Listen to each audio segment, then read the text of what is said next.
Section 2.4, Scatterplots.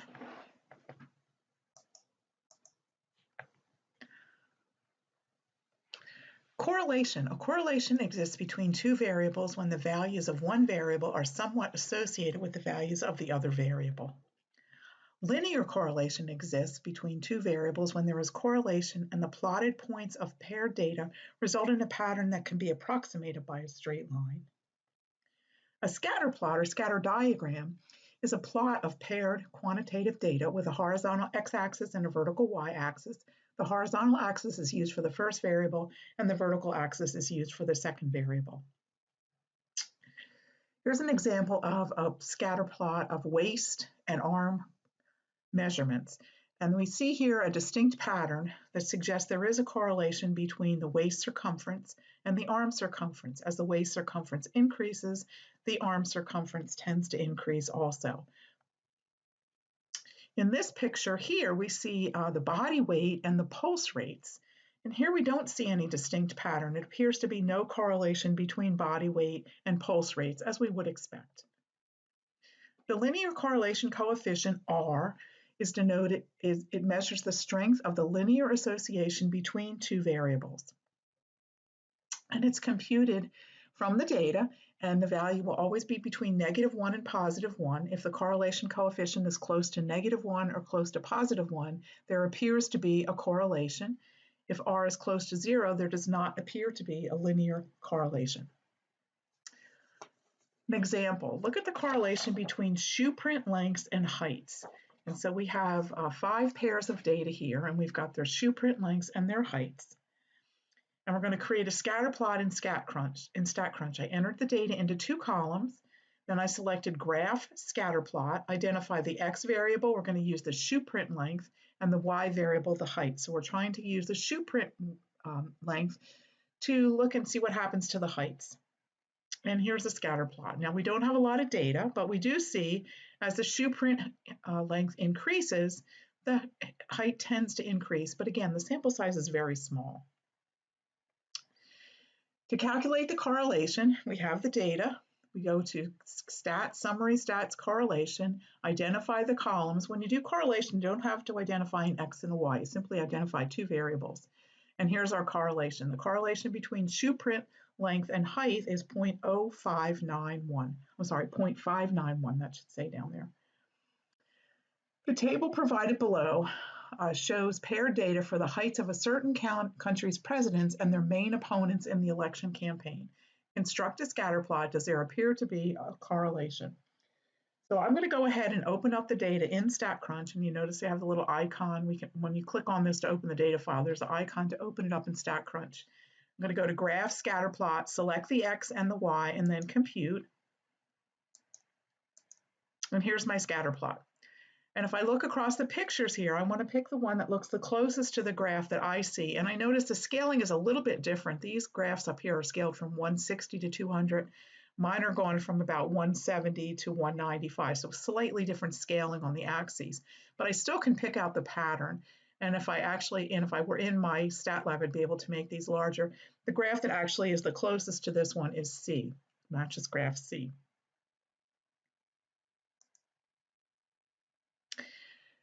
And now we're going to move on to chapter 10, and we're going to talk about correlation and then regression. So section 10.1 is on correlation again. And in this section, we're going to talk more about the correlation. Again, correlation exists between two variables when the values of one variable are somewhat associated with the values of the other variable. And a linear correlation, again, exists when we see that the plotted pairs of points can be approximated by a straight line. And let's take a look at some scatter plots and interpretation. So here's a scatter plot with a very strong positive correlation. Correlation here is actually 0.859. Distinct straight line or linear pattern, we say there's positive, direction positive, negative, strong, linear correlation between X and Y, and we don't really see any outliers there. We also want to look at outliers when we look at a scatter plot. This scatter plot here has very strong negative correlation. Distinct straight line, linear pattern, negative strong correlation. As the X values increase, the Y values decrease. This scatter plot really shows no association here. The correlation coefficient is close to 0. There's really no relationship between X and Y.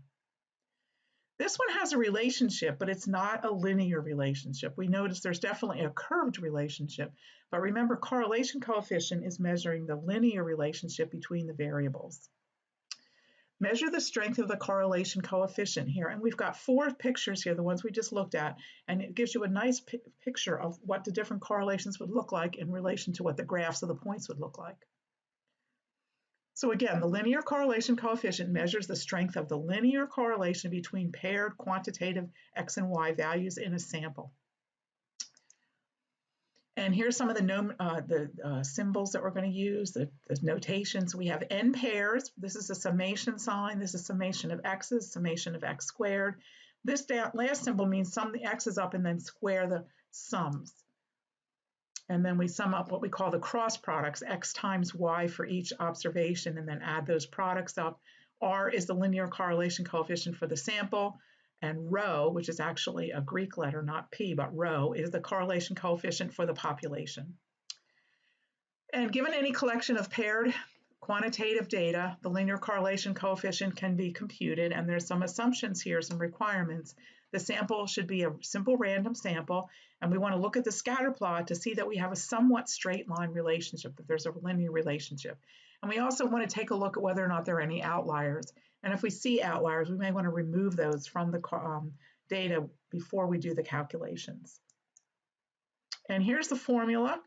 We're not going to worry about the formula because we're going to use StatCrunch, but there's 2 different formulas that you could use if you were doing it by hand. Usually we round off the correlation coefficient to 3 decimal places. And again, it can range anywhere from -1 to +1.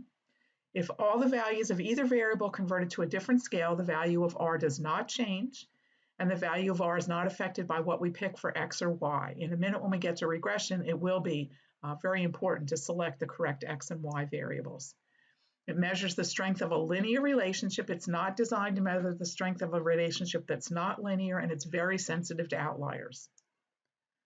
So let's go back. Let's do an example here. We only have 5 data points, but we're looking at the amount of chocolate consumption in a country and the number of Nobel laureates. And we want to do first our requirement check. Do we have a simple random sample? Do we have quantitative data? And we want to make sure that we don't have any outliers. This is actually the whole data set. The sample I just showed you before was just 5 pairs, but this is the entire data set here. And we see a somewhat linear relationship. As the chocolate consumption goes up, it looks like the number of Nobel laureates as a rate does seem to increase. So we've mentioned this before, in StatCrunch we go stat, summary, stats, correlation, select the columns and compute. And so for the chocolate data, the correlation is 0.795. There's the correlation coefficient. Interpretation, so we have found a linear correlation. It would be really kind of silly to think that eating more chocolate would help to win a Nobel Prize. And also the requirement of a simple random sample was not satisfied, so the conclusion of a linear correlation is somewhat questionable. And you also want to think in a situation like that, there might be another variable that actually might be affecting what we're seeing. And when we think about that, in countries with more chocolate consumption, they probably have higher income levels, maybe higher education levels, therefore higher Nobel Prizes, more people with Nobel Prizes. And then R squared is the square of the correlation coefficient, and it's the proportion of the variation in the dependent, the Y variable, explained by the linear relationship or by the model. So for the Nobel laureate data, we got 0.795, and if we square that, we get 0.632, or about 63% of the variation in the numbers of Nobel laureates can be explained by the linear relationship between the Nobel laureates and the chocolate consumption. But also realize that 37% of the variation cannot be explained by this model. And very important here, correlation does not imply causation. So eating more chocolate is not going to have a country get more Nobel laureates. Some errors in correlation. Assuming that correlation implies causation, using data based on averages, ignoring the possibility of a nonlinear relationship. So here's an example. Here are advertised horsepower ratings and expected gas mileage for several 2005 vehicles. I'm going to open up the data set in StatCrunch. What would we select as X and what would we select as Y? So if you think about it, as the horsepower increases, you would think that would affect the gas mileage. So we're going to pick horsepower as X and gas mileage as Y. And so here's my graph, and as what I would expect to see as the horsepower increased, the gas mileage went down. We see linear, we see negative, we see strong. We do the correlation coefficient, and we do see a very strong negative 0.932, very strong negative correlation. Now we're going to move into section 10.2, which is regression. So we're dealing with the same kind of data here, the paired data, and now we're going to come up with the line of best fit, or the least squares line, which is called the regression line, the line that fits the scatter plot of the data. And the equation, if you remember back to algebra, y equals mx plus b, our regression equation is y hat equals beta naught, which is the y-intercept, plus b1, which is the slope, times the independent variable x. And we're going to call x the explanatory or predictor variable, and y is the response or the dependent variable. Okay, so when we do a regression equation, here's the sample statistics here, and here's the population parameters over here, the notation that we use. Here's our requirements. We have to have a random sample, we have to have a somewhat linear relationship, and we want to worry about outliers, so we always want to look at that scatter plot to look at requirements 2 and 3. Here's some formulas, but again, we're going to use StatCrunch, so we're not going to worry too much about what the formulas are doing. And then there's your formulas if you're going to actually calculate by hand from the data. And we're going to round off to usually to 3 significant digits. And let's go back to the chocolate example, and we're going to find, here's the whole data set. This is, I think it's pounds of chocolate consumed per capita, and then the Nobel laureates. And we're going to go ahead and find the regression equation. The first thing we looked at was the scatter plot. We assumed it was a random sample. We don't really see any outliers. And so we're going to use StatCrunch to find the regression equation. I'll go over the steps in a minute. And here's the regression equation. Y hat equals negative 3.37 plus 2.49 times x, where y hat is the predicted Nobel laureate rate and x is the amount of chocolate consumption. So we know that the regression equation is an estimate of the true regression equation for the population of paired data. It's based on one set of data. If we took another random sample from the same population, we get a slightly different regression equation. And then we can graph this and see how well the data fit. And so if we take a look at that, and here's the graph of the scatter plot, and then the green line there is the fitted line. And we notice that it fits pretty well. It's not going to go through all the points, obviously, because all the points do not fall in a perfect straight line. But we're going to look to see how closely the points are, how close the points come to the line. And we can use regression equations to make predictions. You want to be careful when you use the prediction. You want to use it only if there's a linear correlation between the two variables. And you don't want to predict outside of the range of the data values that you use to create the regression equation. Basically, you don't want to go outside of the values of x that were used to create the regression equation. So let's use the Nobel laureate chocolate data to predict the for a country with chocolate consumption of 10 kilograms per capita, what would their Nobel laureates be? So we're going to take the regression equation we found and substitute x equals 10. And so come up with a predicted 21.5 Nobel laureates per 10 million people. The marginal change is represented by the slope of the line, and this is the amount that changes when one variable goes up by exactly 1 unit. So in the slope, and if we go back for a minute and we look at the regression equation for the Nobel laureate data, every time we increase chocolate consumption by 1 unit, the number of Nobel laureates is going to go up by 2.49. That's what we call the marginal rate of change. So let's consider 23 pairs of the chocolate Nobel laureate data, and here's the regression equation. The slope tells us again, if we increase chocolate consumption by 1 kilo, we'll predict the Nobel laureates to go up by 2.49. An outlier is a point that lies far away from the other data points. Influential points could be maybe outliers, maybe not outliers, but they're going to strongly affect the graph. So if you take a look at the Nobel laureate data on the left side here, if we put another point in here where x equals 50 and y equals 0 over here, so we had a country that had 50 kilos of chocolate consumption but no Nobel laureates, look what happens to the regression equation.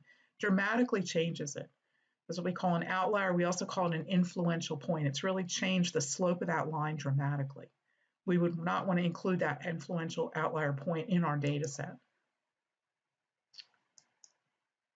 A residual, the residual is the difference between the observed data value and the value that was predicted. So the residual is observed minus predicted, actual minus predicted, actual minus model, y minus y hat, whatever helps you remember that. And basically the residual is the distance from the actual data point on the graph down to the line or up to the line. And you notice sometimes we have, if the points are below the line, the residual is negative. If the points are above the line, the residual is positive. In order to find the residual, you take the predicted value, take the x value, do the prediction, compare the predicted value to the actual value to get the residual. And the least squares property, a straight line satisfies least squares if the sum of the squares of the residuals is as small as sum possible. And that's what we do mathematically when we create the regression equation. The data show the bug chirps per minute at different temperatures. Find the regression equation, letting the first variable be the independent variable. Find the best predicted temperature for a time when the bug is chirping at 3,000 chirps per minute. So we're going to open up the data set in, this is actually a homework problem, and you're going to go to calculate, you go to stat regression, simple linear. We're going to let chirps be the x and temperature be the y. Here's what the output looks like. And if you look right down here on the fourth line, you see the regression equation right there. And you also see the correlation coefficient come out too, and you also see r squared. So we want to find out what happens, what's the best predicted temperature when the bug is chirping at 3,000. So we're going to take the regression equation and substitute for the chirps 3,000. And again, here's my equation. I brought it down here. I'm going to do my prediction. And I come up with a prediction of 169.14. And remember, this is in degrees Fahrenheit. Now, is that a reasonable prediction? Let's think about this for a minute. First of all, it's outside of the range of the values that we were using to create the model, and it's unreasonably high because this bug value, we didn't have any. If you look at the data set, there was no bugs in there that were chirping that high. So that's what you want to think about when you're doing a prediction. That's called extrapolation.